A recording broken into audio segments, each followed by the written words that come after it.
Well, ladies and gentlemen, as some of you are still coming in, I'd like to welcome everybody to this Fred Virtual Nexus meeting. My name is Mark Malcolmson, and I'm a Fred board member. I'm one of the people behind Fred as an organization, which has a purpose in life to enhance ethical and moral leadership around the world. We work closely with charities, corporations, business schools, and we bring people together over the course of a year to discuss various issues around leadership and great issues of the time. We often do it in person, and of course, in the world that we now live in, things are a bit different than they were before. So over the last 6 months, we've been doing once a month a virtual event. So for those of you who have been to the previous ones, I'm delighted to welcome you back. And for those of you, and I know Justin has a massive fan club of his former students, both exec ed and MBA, they're joining us this evening. So welcome for you to a new event. Just very briefly, and you'll get a follow-up email from us after the event, sometime probably early next week, is these individual events are a preview for what we normally do as called the Fred Forum. Once a year, for the last 10 years, we've brought speakers and people together in a city around the world, from Barcelona to Denver to San Francisco to London, and spent 3 days with fabulous speakers addressing major leadership and ethical issues of the day. What we've done this year, because obviously, like lots of organizations, we face huge logistics challenges of bringing people physically together. We've been very innovative in my view, and we are doing a thing called Fred Week. We are taking a slice of the day over the week of the 19th to the 23rd of October. And each day we are bringing some amazing speakers together and some amazing events together, which, to be honest, I won't do justice in time now. So we will send you the details afterwards. So it'll give you a chance to kind of understand what we're trying to do and the types of people we bring together. As well as that kind of major event, every year we have smaller kind of half-day to full-day events around the world. And last year we had a NeXus event in person at the British Museum. And our great friends at UBC Sauder brought over Dr. Justin Bull. And he was one of 3 speakers that spoke in the Great Hall at the British Museum and blew everybody away. As a consequence, we've invited him back, and he gets to see an audience well beyond Britain. And I think my colleagues on the Fred board, who are terribly jealous about the feedback that Justin's got, get to see him live in action as well. So that's what we're going to do for the next 55 minutes. But what I'd just like to do before I do this is Fred has various supporters and sponsors, and the most important one, particularly for this evening, is executive education at UBC Sauder. Bruce Weisner, who's a great personal friend of mine, but also a huge supporter of Fred, has been one of the backbone of the Fred community for the last 10 years and been involved and actually hosted Fred in Vancouver 7 years ago for 3 days. He's worked with Justin to bring us this event. And so I'm hugely indebted to Bruce, so thank you. And we'll get a chance to see Justin in action. Because of the size of the numbers involved, what we're going to do is ask you, if you've got questions, to put them through the Q&A box rather than the chat box, because Q&A means that I can moderate them on your behalf. And then when Justin's finished, what I'm going to do is try and synthesize them. I make a plea on my behalf. I am dyslexic. It's not necessarily the greatest moderator's talent during normal times, but can you avoid writing huge kind of essays in your questions? So if you could kind of have them really focused, that gives me a chance to deal with them as many as possible. And it gives us a chance to kind of synthesize across different ideas. So I'll be keeping a running total. But to be honest, you're not here to hear me, you're here to hear Justin. As I said, I was so honored, and it was such a great pleasure last year to have him here in London. And I'm delighted to hand over the stage to him now. Justin. Excellent. Thank you, Mark. Really appreciate that kind introduction. I'm sorry that we couldn't be in London to do this this past June, but this will suffice. And there's so much going on, and there's so much change happening that it's useful to be together here. I see so many familiar names and faces, and I'm honored that so many of you are able to join me for my professional life and for my teaching life. I want to encourage you to make sure you're in speaker view. I'm not going to be slide sharing. I'm going to put my slides just right here on the side of my screen, so you don't need to do anything besides sit back, and I'm going to try and talk for about half an hour at the most, and then spend 20 minutes handling some questions to the extent that I can. So the talk today is on COVID-19, the economy, and sustainability. Big topic, ambitious topic, deliberately vague because everything's changing so quickly. I need to give myself some latitude to cope with what comes through the door, what new trends, what new stories, new ideas I've encountered in the weeks or days prior. And I came across this quote just last week. It was said by Justin Trudeau at the World Economic Forum in 2019. And he was talking about business models and the fourth industrial revolution and the advent of artificial intelligence and all of this. And he says, look, the pace of change has never been this fast, yet it will never be this slow again. And he followed that up by saying, and if that scares you, think of how it makes everyone else feel. And he was speaking to the attendees of a conference at Davos where everyone is a super wealthy or a business leader or, you know, a academic leader of some kind. So disruption to the status quo isn't necessarily that disruptive to their life. And he was encouraging folks to think about what the impacts might be on those for whom the modern economy is not working that effectively, or for those who are in a more vulnerable position. And so I gave a talk on this same subject on behalf of Sauder Executive Education. I think it was back in May, and things have changed a lot since May. Right, May was just a couple of months removed from the lockdown and everything that was going on there. Now I think we're in a space where we can reflect a little more carefully on what the pandemic is going to mean in the long run, not just what it means in the short run. And in the short run, the pandemic has meant an accelerating change of all sorts of things. If we look at the rate at which we are investigating solutions to the COVID virus, it's extraordinary. To see multiple vaccines in candidate status, to see synthetic biologists figuring out how to create an artificial version of COVID that might actually function as a vaccine, to see people who are thinking about the first ever RNA-based vaccine that would literally rewrite your genetic code in order to fight off this particular virus, to see the rate at which industry and the world is cooperating, different sectors of the economy, different technologists and scientists sharing data with each other in an absolutely unprecedented way, which is a hopeful sign to think that in perhaps 12 to 18 months after the virus is first discovered, we actually have a series of vaccines in candidate status, and many of them are viable potentially. Perhaps not before the November election, as some leaders are hoping so desperately, but certainly there's lots of things to be hopeful for in terms of what 2021 looks like. But there's another change that seems to be going on right now. And it's another change that what worries me deeply is one that has never been this fast and will never be this slow again. And that's climate. And I know we could extend history out to, you know, over hundreds of thousands or millions or longer. And you could say that there have been events in Earth's history where climate change has been more intense, more rapid, more dramatic than whatever it is we're experiencing right now. But when you just look at, let's say, agrarian human civilizations in about 15,000 years of human society, we have not experienced climate change of this speed and of this scale.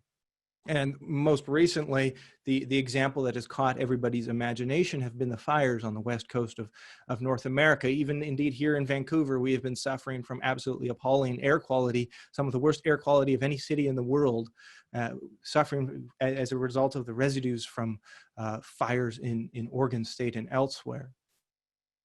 And the conversation I was having with a friend not that long ago saying, you know, I just didn't think it was going to happen this fast. I thought we had time. And it would suggest to me that, you know what, maybe climate change is not some future threat, but a more likely an urgent priority, something that we ought to be considering in our everyday decisions now, not something that we have time to tackle.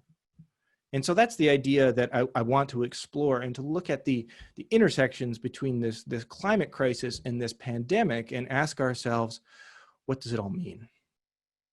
So if there's 5 lessons that the discipline of sustainability can teach us about this current crisis and future crises to come, they are the following. First, that everything is connected. Second, that there is an enormous benefit in acting early. Third, that we ought to, as a civilization, get our priorities straight. Fourth, that denying all of this is an extremely expensive outcome. And finally, look for amplifiers. So I'll cover these in turn, and then we'll get into what's happened in the last few months. So sustainability practitioners have always believed that one of the hardest things they have to do is to convince a skeptical public or skeptical business leaders or apathetic voters that everything is connected. But the COVID crisis has made that blindingly obvious, that the fate of an endangered species like the pangolin and the state of treatment, the humanity of wet markets in Southeast Asia, and the way that they create a vector for diseases from animal populations to enter human populations, and the way that our modern hyper-globalized world of air travel allows those diseases to spread before we're even able to detect them. And as a result, the only way we can handle these things is to completely shut down things like chess tournaments or live sports, or put physical distancing mandates in place for all of our beaches and our resort areas. We can suddenly now see how the fate of a pangolin influences the fate of a basketball game. And it's not a hard story to tell anymore. And people can grasp that. And so when you're trying to convince people that you should care about what's going on in the Amazon, you should care with what's going on with extremely carbon-intensive energy extraction in northern Alberta, you should care about what's going on in Siberia, where they had their warmest winter on record and absolutely unprecedented fires. You should care because it's connected. It's going to impact you much the way COVID has impacted you. Our next lesson is that acting early has enormous benefits.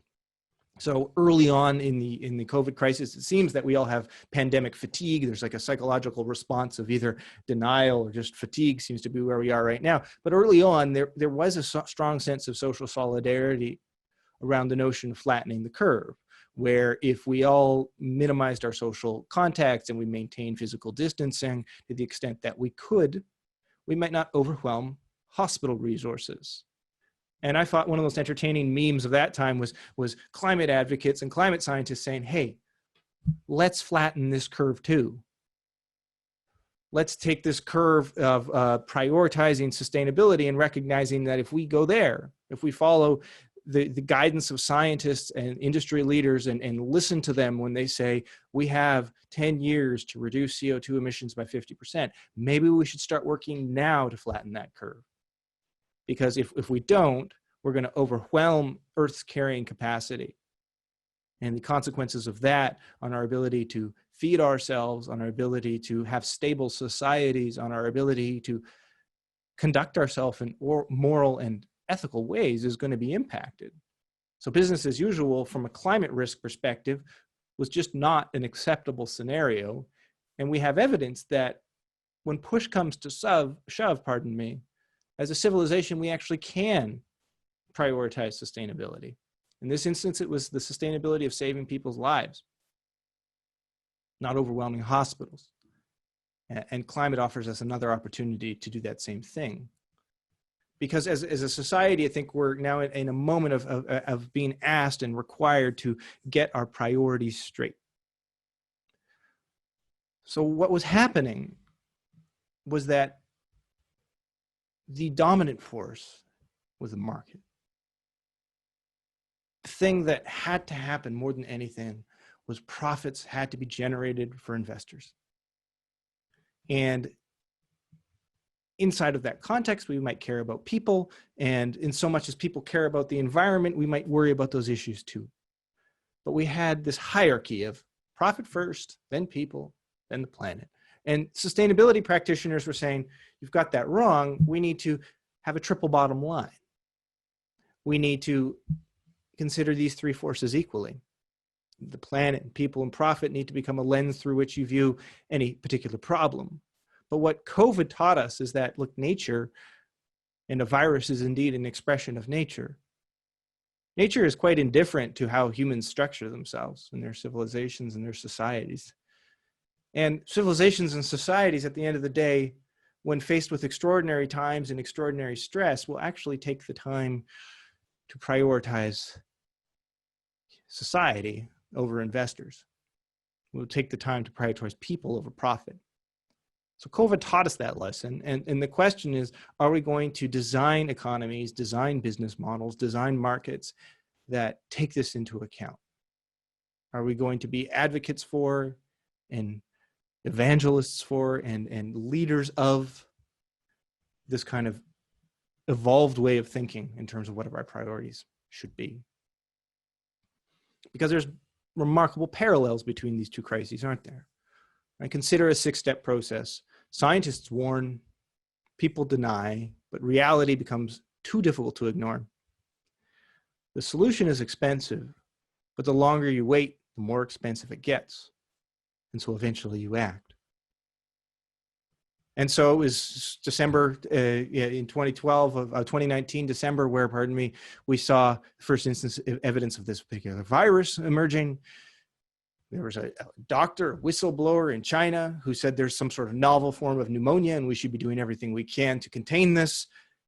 But the cost, there was a lot of incentive of denying this because there was a certain need to save face, to avoid embarrassment, but also the cost to an economy of shutting down is so high that people aren't particularly inclined to take that step unless they really need to. And so there's lots of reasons why people sort of deny. And even once the virus is accepted as a reality in China, other places denied it was a priority. I remember very you had political leaders, particularly in the United States, Mike Pence saying, look, shaking hands is just the business of politics. I would never stop shaking people's hands. Or the president of the United States just refusing to do anything around providing leadership on wearing a mask. People deny, but eventually it gets too hard to ignore. You have hundreds of deaths every day, thousands of deaths every day, infection rates that are growing exponentially and simply out of control. So the solution is expensive, lock it down. Get the R value of the virus below 1. Because the longer you wait, the harder it is to contact trace, the harder it is to do anything about this. So we act.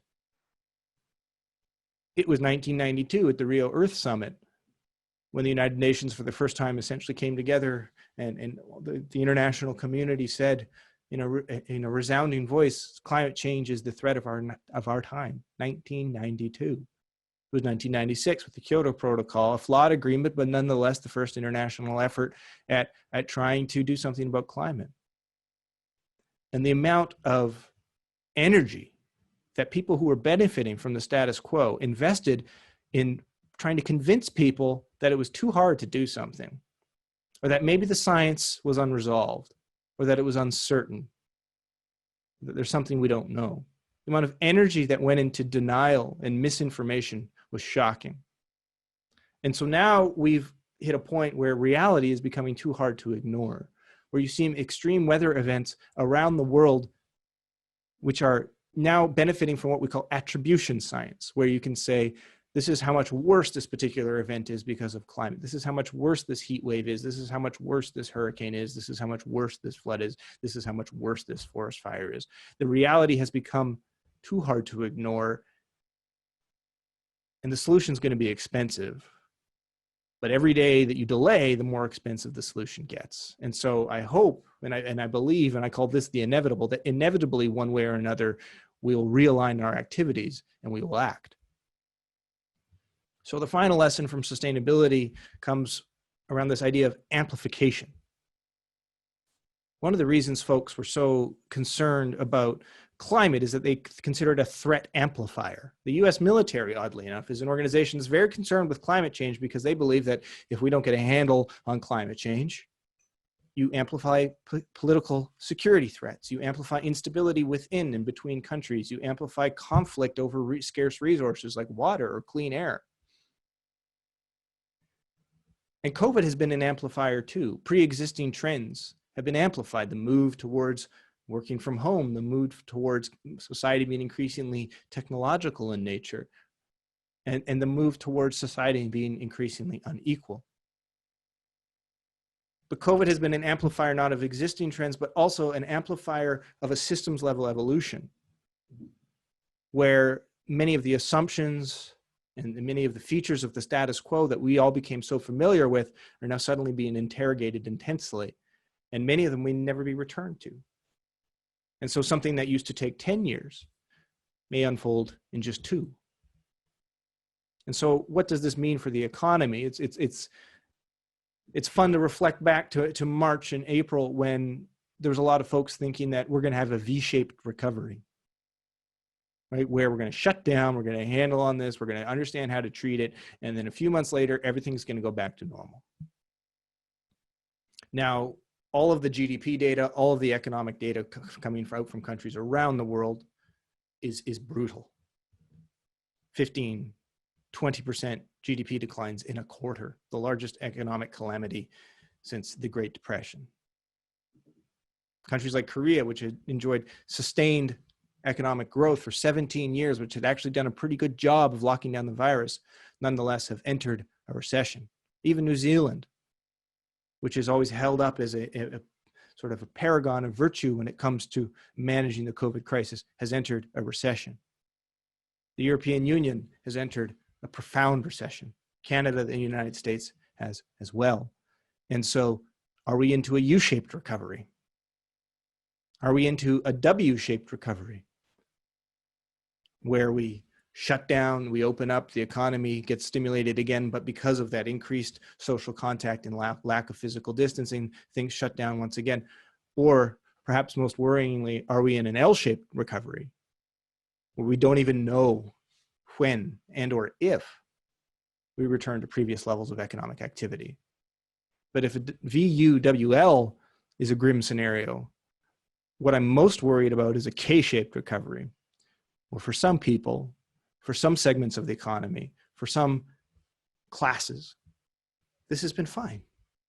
So just a few days ago, Statistics Canada came out with a report, and I apologize that I don't have data for the country that you're from, but go dig for it, go look for it. And they found that, look, from a wage perspective, if we look at folks who are in the sort of the earning less than $16 an hour, so like minimum wage, essentially, low wage workers, that employment is at 87% currently of pre-pandemic levels. But for everyone else, it's at 99%. So the people making the least amount of money, living paycheck to paycheck, and have the least ability to cope with this crisis are the ones who've been hit hardest. And you can start parsing that data out by sector. You can look at professional, scientific, and technical sectors and compare those to food services and tourism sectors. And you can see that, again, pre-pandemic levels of employment in those professional sectors are at 98%, and pre-pandemic levels of employment in accommodation and food services, 79%. So for many of us, and indeed perhaps many of us on this call right now, COVID has been disruptive in terms of the mental toll it has placed on us. COVID has been disruptive in terms of the concern we have for our communities, for our children, for our future employment prospects. But the people who are really taking the hit are those at the bottom of the income pyramid. And this is something we should worry about. I mean, the strangest thing that's happened in all of COVID has been the remarkable detachment from stock market performance and unemployment. So this is a comparison. The orange line is the inverse of permanent job loss. And the blue line on the screen is the S&P 500 composite index. And you can see that since COVID hit, essentially there was a large drop and now almost a complete recovery to pre-COVID levels of value. But the toll on permanent job losses oriented primarily towards folks making lower levels of income has been enormous and significant. And this is quite different compared to other instances of an economic contraction, whether it was the bursting of the dot-com bubble in the year 2000 or whether it was the Great Recession of 2008 and 9. Oxfam released a report just yesterday talking about people and planet and profits and the impact of the pandemic on people who are in low wage jobs or in income insecure positions. And they released a startling statistic that Jeff Bezos, his net worth has gone up extraordinarily in this period of time. And indeed, the value of Amazon as a firm, the valuation multiple went up so high that at a certain point in time, he was worth over 200 billion US dollars. And so just the increase in net worth that he enjoyed over that time would have been enough to give every employee he has, all 875,000, $105,000 bonus check. Now, I get it. This is a statistic meant to provoke. You can say that Bezos's value is not liquid. He couldn't just dump all those stocks and generate that cash and give it to all his employees. Fine, I understand. But there's a deeper point here. There's a story to view. There's a lesson to be learned, which is that the stock market is no longer an accurate reflection of the health of a society or the health of an economy. It seems to have become an accurate reflection of just the well-being of the investor class. And that's something that we should worry about, because 2020 and indeed the years that have preceded have been a period of time of just tremendous social unrest, whether the unrest in Hong Kong, the unrest in Belarus, the unrest in South Korea just a few years ago, the unrest here in Canada, where there is intense pressure on us to interrogate our founding fathers and our founding story. And the same thing has been happening in the United Kingdom around Winston Churchill now suddenly becoming a divisive figure. Obviously the unrest around Black Lives Matter and the issue of police brutality in the United States, and now the unrest coming from the other angle and the QAnon conspiracy theories, which seem to have sort of captured the imagination of a certain far-right fringe online, and they're saying the masks are all a scam and Bill Gates wants to inject a vaccine in us that is going to track us. It's going to be like a microchip. All of this simultaneous social unrest around the world suggests to me that our social contract is breaking down, that the relationship between government and the private sector and the working class is not functioning smoothly. And that if we don't interrogate that relationship, and if we don't set ourselves on a course to make that a healthier relationship, we should worry. Ray Dalio, not exactly an uninfluential person, right? A multi-billionaire hedge fund manager, said this quote quite recently, that I think most capitalists don't know how to divide the economic pie well, and most socialists don't know how to grow it. Yet we are at a juncture in which either A, people of different ideological inclinations will work together to skillfully re-engineer the system so that the pie is both divided and grown well, or B, we will have a great conflict and some form of revolution that will hurt most everyone and will shrink the pie. And so my preference is to be an A. My preference is to be a capitalist who will entertain the idea of a socialist. My inclination is to be someone who wants to understand what the activists are saying, what the environmentalists are saying. To be the person who will set aside assumptions about how I think the world works, and to listen to the voices and ideologies and axioms that other people are offering when they explain how the world is working for them. So the other lesson that I'm taking out of this, the thing that's really resonating with me right now, is this notion of original sin. So I think we can look to the great religions, and Christianity being one of those, sometimes for some interesting ethical ideas, interesting moral ideas. And original sin, is essentially a different sects and denominations of Christianity interpret this differently, but it's essentially the idea that once Adam and Eve ate from the forbidden tree of knowledge, humanity was forever endowed with sin. That we were always going to have to be working to overcome that sin. And some denominations take that very seriously and think that your entire life is going to be devoted to overcoming that original sin. And some take it a little less seriously, and they think it's just an interesting theological question, but we can all overcome it with just enough prayer. But connecting this notion of original sin back to this notion of social unrest, look at the movements that have emerged in just the last few years.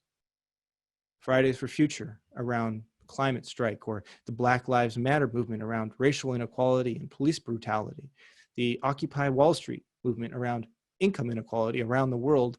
In Canada, the Idle No More movement around the incredible disparity between the lives of Indigenous people and non-Indigenous Canadians. And the Me Too movement talking about the disparity in treatment and respect and harassment that women are subject to in the workplace. Well, I would argue to you that all of these movements are rooted in the fact that so many of our institutions, whether our economic systems, our corporations, our countries, our trade systems, have just not confronted their original sin. The climate movement is a manifestation of the fact that our modern world just hasn't yet grappled with sufficiently the fact that all of our prosperity was built on filling the atmosphere with carbon dioxide. We have not dealt with the sin that fossil fuels are what created our prosperity. The Black Lives Matter movement is really rooted in the fact that the United States has never fully reckoned with the reality that that country and its wealth and its prosperity is fundamentally rooted in slavery, and then various manifestations of racism after that. The Occupy Wall Street movement is rooted in the idea that our modern capital markets and our modern financial systems have really only worked for very few people, with all of these benefits, an enormously disproportionate number of benefits flowing to the top. The Idle No More movement here in Canada is rooted in the original sin of this country, which was that it was colonized. That this was land that belonged to indigenous groups, and through various forms of insincere treaties, for the most part, or minimization of the meaning of those treaties, or outright theft of land, outright criminalization of being an indigenous person, we created a country that works for settlers and works for colonizers and works for recent immigrants, but has never really wrestled with its original sin.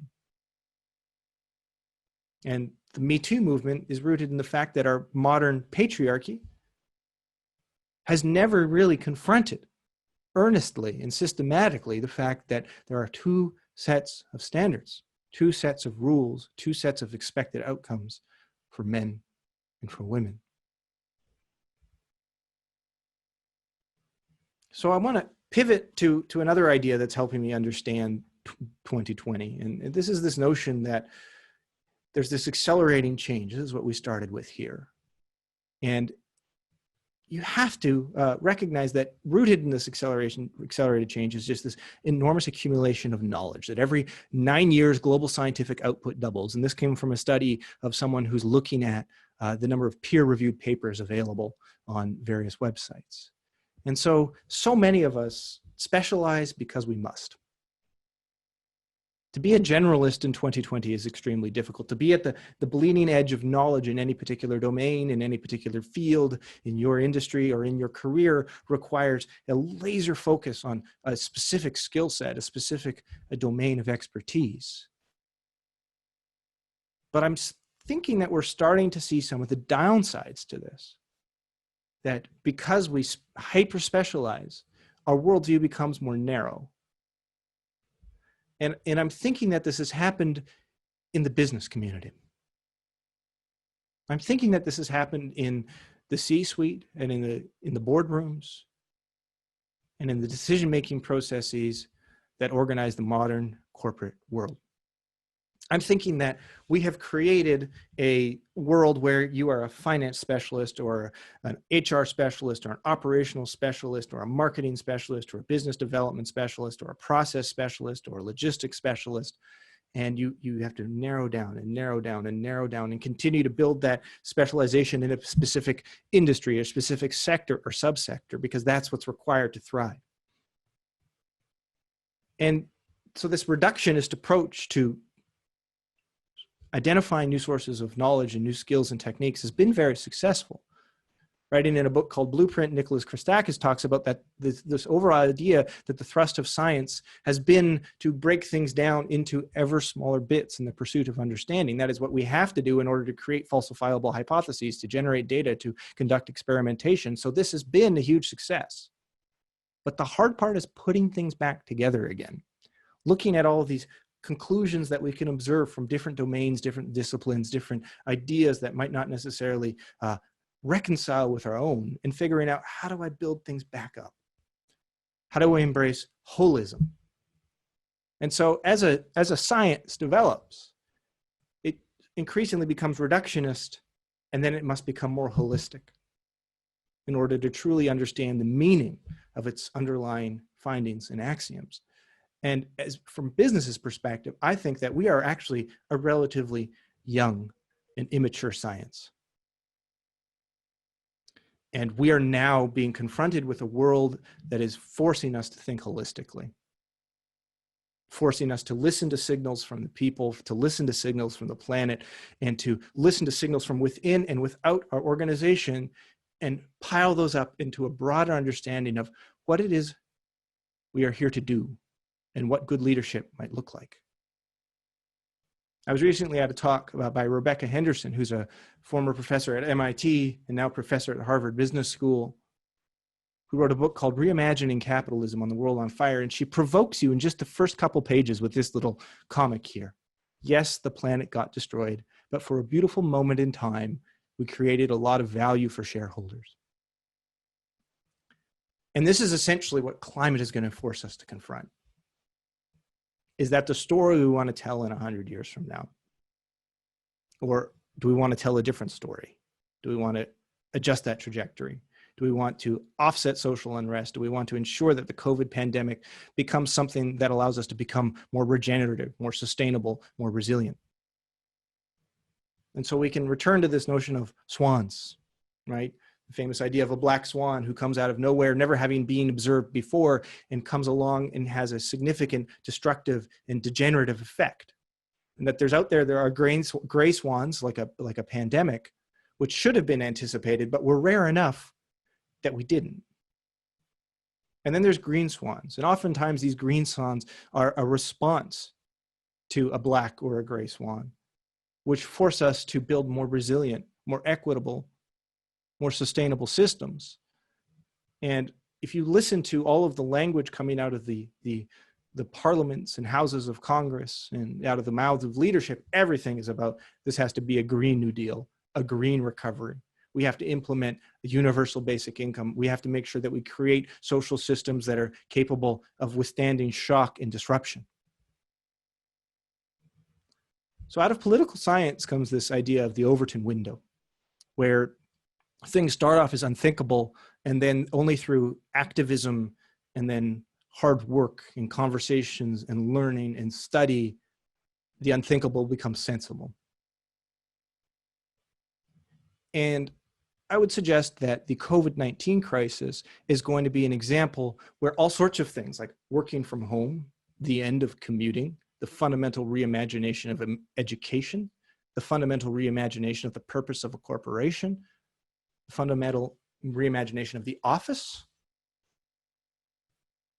and indeed perhaps things like a universal basic income, which ensures that we have capitalism with a floor, where everybody can at least meet their most basic needs without worrying about food on their table or a roof over their head, is now suddenly starting to become a lot more acceptable to the average voter and average politician, and may become sensible. And in your industry, in your field, in your area of expertise, I suspect that there are ideas that COVID has accelerated with startling speed, that there are changes, things that you've walked away from, things that you have leaned into, that you're going to have an opportunity to hold on to retain, and to amplify and scale. That's all I have from content. I see we have 19 minutes left here for questions, so I will take my slides off, go into Zoom, and see if there are any. Right. Justin, can you hear me? I can, yes. Great. I had a number of questions, and I'm trying to synthesize different kind of aspects of them. Actually, starting towards the end, one question was about the reimagining of supranational organizations, not just on a nation state basis, but, you know, the United Nations, World Health Organization. You talked about the various climate change kind of get-togethers and the various Paris, Copenhagen, et cetera, Do you see that international institutions are actually strong enough, powerful enough, the right construction to be able to deliver on climate change, given what's happened with COVID? Does COVID give you hope that supranational organizations can work, or does it actually send you the other direction? I think the outcome of the November 2020 election is going to be extremely influential over whether international institutions play a significant role in addressing future crises to come. If we have a country that represents one of the founding partners and the most influential partner in the founding of most of our modern supranational institutions, deciding to walk away from or undermine those institutions for the next 4 years, I think their competence and capacity is going to be permanently diminished, and we will end up in a world that organizes itself around regional trading blocks, whether a regional trading bloc and regional political organizations in Asia with China as the hegemon, in Europe with the European Union and countries allied around those value systems, coming into some sort of more modern sort of realignment, and the United States entering into a period of an interesting but perhaps irreparable isolation. So that would be my biggest worry. I think that we've now seen the value of these international institutions. Certainly in the WHO has come under a lot of criticism for the rate at which they declared a pandemic, and whether they did so quickly enough or not, et cetera, et cetera, et cetera. But we understand that our problems are global and our solutions can't necessarily just be national in level. I'm not a political scientist. It's not my area of expertise. I worry about the stability of many of these institutions and people's willingness to fund them, especially in the midst of an economic recession. But it's certainly something that might happen. If you were I think there's the dystopian world of re-election in America, but let's arguably go to the brighter side, and you're an advisor to the new leader, President Biden.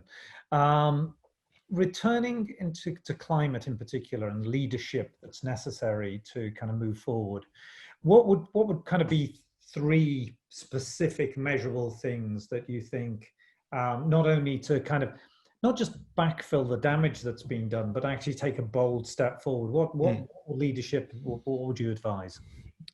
Price carbon. 1, because send a signal to the markets that there's going to be a price and this price will increase over time, and allow the markets to do their magic. 2, change the entire narrative around climate. Stop thinking about it as a cost center and start realizing that climate is going to be the biggest job creation engine that we have seen in 100 years, and that addressing the climate crisis is going to be just a massive source of opportunity. Instead of doubling down on the status quo, ask yourself how we can reinvigorate a stagnant economy by addressing this new environmental issue. And 3 is to frame this in a moral sense. So much of the conversation around climate can either be hysterical or technical. And for me, I think what resonates most is if you can look into the eyes of a child and honestly say that you tried to do something. And I think there's such a compelling moral case to try that I would start framing it that way, because I believe the level of urgency requires it. Can I go back to the second point? Because the talk that you gave in London, I think was one of the most inspiring I've seen in many, many years. Talk about the opportunity in the job creation, sort of expand on that point a little bit, because as you say, it's often seen as a cost and oh yeah, well, I suppose if we have to do it, we have to do it kind of thing. But actually what I came out of that lecture at the British Museum, and it was great that it was at the British Museum when you are surrounded by just such an array of what civilization can achieve. You kind of took us to the bright side. So help take us to the bright side a little bit. Sure. So I think there's a few trends that will generate a lot of economic activity and allow us to address the climate change. The first is just recognizing the opportunity in decarbonizing our energy systems, our transportation systems, our built environment, whether that's making buildings more efficient or out of more efficient materials, whether that's making cars run on renewable energy rather than non-renewable, or making them easier to share with each other, making cities that are more walkable, livable, et cetera, et cetera. All of that, the revitalization of our urban communities, the investment in alternative modes of transportation offers just an enormous innovation opportunity. So there's changing the carbon profile of our economy. There's changing sort of the material flow of our economy. And materials in our economy tend to be linear in nature. They are extracted, they are used, and then they are wasted. And recognizing that every form of waste can in fact be a new loop of economic value. And so there's all sorts of evidence of this happening at a small scale. A couple of companies in Vancouver that I'm sure other people will know of. There's one called Sustainable. Shout out to anyone from Sustainable who's on the line, who is taking spent mash from the beer brewing process and making high protein, low carbohydrate flours and pancake mixes for people who are on keto friendly or diabetic diets. And so they're taking what used to literally either be animal feed or thrown in the bin and figuring out how to make a valuable food stuff. Or yesterday, I was at Chop Valley, which is another Vancouver-based company, which is trying to figure out how do we take used chopsticks and turn it into furniture, which I know just sounds trivial, right? It smells like used chopsticks. How can there be that many chopsticks? It's like, there are a lot of chopsticks. We use a lot. And for the most part, they're either in the garbage or they're in the compost. And you can make a beautiful piece of equipment in a micro factory with relatively low environmental financial upfront and provide things locally in a more circular way. And then the third sort of tier, if we have decarbonization, circular, the third tier is dematerialize our economy. And this is what COVID has done more than anything, which is say a lot of value can be virtual. The environmental footprint of my year of teaching at UBC has gone down significantly because I'm not driving, I'm not in an office, I don't require buildings, I don't require facilities in order to deliver the value that I do to my students. And everyone is looking for ways to dematerialize what it is they do. And the beautiful thing is that as technology costs continue to drop and become more accessible, we can continue to virtualize and dematerialize more and more of the economy. And so those would be the sort of three optimistic trends. And COVID has actually amplified a lot of those things, because if you look at energy stocks, the companies that are renewable energy companies did very well in the crisis, and fossil fuel companies did very poorly and continue to do very poorly. The circular economy is actually a local economy because it allows you to use waste that's generated locally to create value locally. And COVID taught us that, you know what, maybe just having completely diffused supply chains where we don't know where things come from isn't the most valuable thing to do. And then finally, this dematerialization is very evident in this notion of working from home and online education and all these new alternatives that are becoming available. So a very good point. And I think it's true both from comments that have been made around the pandemic, but also about the environment, which is, it's all well and good, you Western countries that have done well. You've got booming economy, you've got your nice house, you've got your Wi-Fi, you've got all of these things from being ahead of the game, and by the way, helping create this mess. If I am in Tanzania, I am in India, I am in an economy that is growing and trying to get to those living standards, you know, shutting down my economy, changing the environmental standards, all of that stuff. How can I catch up as a country or as an individual from one of those countries when you guys have kind of, you've created, it goes back to you've created the problem and you're not dealing with the problem. How do we get on the ladder? Mm-hmm, mm-hmm. I mean, there's sort of a few angles to that. So the first is that puts the moral obligation on the West to improve its environmental performance that much more rapidly, so that developing economies have some room to grow without us tipping entire planetary systems out of balance. The second function is that I would say to developing economies, don't do like us.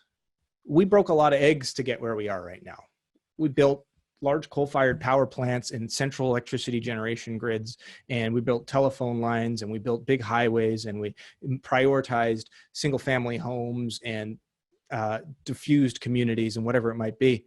Do everything you can to not be like us, because we've demonstrated the limit and the limit to those ideas, and that in fact there's a huge cost to those. So instead, what the West actually has, what developed countries have right now, is through us investing in this green recovery, and whether that takes form of new business models, new technologies, new policies that allow us to generate wealth through solving environmental problems, is that can we export those ideas or share those ideas, share that technology with developing countries and say, there's another path. And there's another path that doesn't require you to become as polluting as we were in order to become prosperous. And so I think we have to detach in our minds the idea that prosperity requires impact, when in fact, what we should be thinking about our idea is that prosperity requires regeneration. And if we can create financial incentives to be more regenerative, if we can create financial incentives to be more sustainable, we offer a roadmap for developing countries to follow. So if you see these pictures of the canals in Venice with suddenly being clean and having fish in them, talked about whales being seen in places that haven't been seen here. There's a narrative to say, well, actually stopping the world's economy for the last 6 months has been very good for the environment. And then there's a counter narrative starting to say, yeah, not really. It's a couple of whales and a few nice canals hasn't really had the effect. What's your view about the honest story at this point? Yeah, I think so. There's two interesting dimensions to that. Like the first one is that it's evidence that nature will bounce back really quickly, and that a large part of our concern about the environment and climate isn't because we're really that concerned about the dolphins and the whales, and more so that we're concerned about what climate will do to human society, and that we will suffer profoundly. But secondly, I think I saw an analysis where they were looking at, I think carbon emissions for the year 2020 will be down to like 92% of 2019. So an 8% reduction. But the cost of that has been like a 15 to 20% decline in GDP. So it's some of the most expensive carbon emissions reductions in the world. I think I saw somewhere the figure of between $2,500 and $3,500 per ton. And economists have been saying, if you just price carbon right now at $100 a ton, you send a signal to the market, which actually gets us on a line to meet our Paris agreements quite easily. And if you price it at $200 a ton by 2030, we're going to be in great shape. So COVID has been the most expensive possible climate change solution we've ever seen. And a much smarter one would be to let's manage this proactively. Let's introduce prices into the market. Let's incentivize certain kinds of behaviors. Let's incentivize and subsidize technologies that we understand are going to be useful. And that'll cost us less in the long run than having to encounter dramatic shocks, right? Because what we don't want is shocks, because it's more expensive and more difficult to recover from shocks than it is to just have a nice orderly transition from where we are to where we need to be. One final question, Justin, because I think you not only dealt with the practical, but you dealt with the philosophical. One of the things, and Fred is all about this, is about moral leadership. So you said, actually, this is not just an economic case, it's not just a business case, it's actually moral leadership. Do you want to just end a little bit on your thoughts about that issue around moral leadership? Yeah. I mean, I was asked this question 2 nights ago at a sustainability panel of a bunch of undergraduate students, first-year students at Sauder, who were interested in the sustainability concentration. And one of them very astutely asked me, it's like, how do you fight being depressed? Like, how do you fight sort of the cynicism? How do you fight the challenge here? Like, this seems just so overwhelming. There's so many political, economic, and environmental forces at play, geopolitical forces at play. There's so much inertia in the status quo. How can you possibly imagine us solving this? And I said, look, I understand, but the sooner we try to solve it, the sooner we are on the right path. And so I have to bias myself to action. I have to. And I'm not going to resign myself to nihilism on climate. I'm not going to be like, well, do you know who's going to most be impacted is Bangladeshi kids, or kids in Tanzania, or kids in Brazil, who don't have the income, who don't have the prosperity, who don't have the means to accommodate this, right? Professors at universities on the west coast of Canada are probably going to be able to cope with whatever climate shocks come along. There's huge forest fires burning on the coast. I go on Amazon and I buy 4 HEPA filters, have them here the next day, running full time. Air in my house is perfectly fine. But But the thing that motivates me and compels me is not only that we have so many young people who we're either teaching or will be working for us or buying from us in the future, but you just have your own family to look at. Like I have an 8-month-old son. So since Mark, I was in London, I had a kid, and he's cute. He's a good kid. And I look him in the eye, and I'm not speaking hypothetically when I say I have to be able to look him in the eye and say that I tried. And anyone who asks themselves that question, but it's someone they love and someone they care about, I suspect is going to arrive at the same conclusion. What a truly brilliant way to end. Thank you. The ability to look in the eye of your child and say you tried, which is, I think, one of the best definitions I've heard about moral and inclusive leadership. Justin, as it was a year ago, I am indebted to you, and we are indebted to you for a great talk. I love the promiscuous nature of the way you move around subjects, from philosophy to economic models to sustainability. And I think it's just brilliant the way you synthesize them all together. Thank you for doing this. I'd like to thank everybody who joined us this afternoon, if it's on the West Coast, this evening, if it's in the UK. As I said, Fred will be sending out more information about Fred Week, where essentially lots of discussions like this will be continued in multiple different forms over the course of 5 days. And I'd be delighted if you were willing to join us. But tonight, as I can see, huge stream of people thanking Justin. I'd like to add my thanks to those, and also thank UBC Sauder, Bruce Weisner, and the crew in the marketing team there for everything they've done, and my colleagues on the Fred board. Good night, God bless, and take care.